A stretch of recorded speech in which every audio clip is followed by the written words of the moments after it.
Jesosy ankehitriho, tsy misy olo natao azy koa.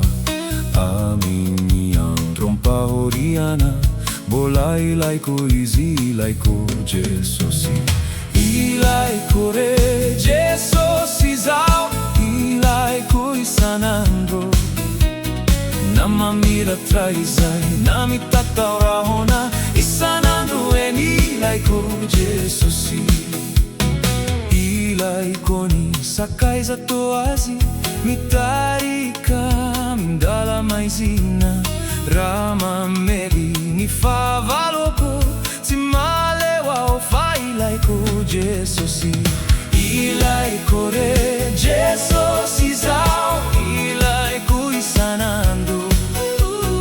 Na mamiratra izay, na mitatahorahona isanandro eny, ilaiko Jesosy.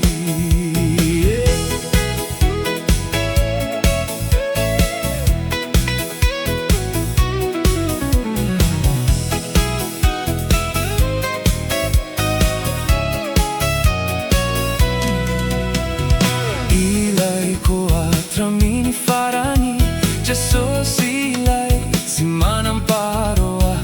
Zay sakaizany mpanotata koa, mahery tsara eny, ilaiko Jesosy.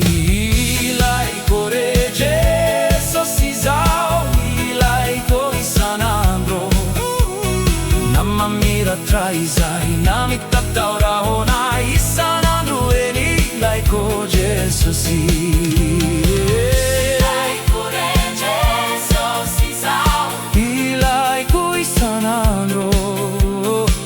Mamiratra izay, na mitatahorahona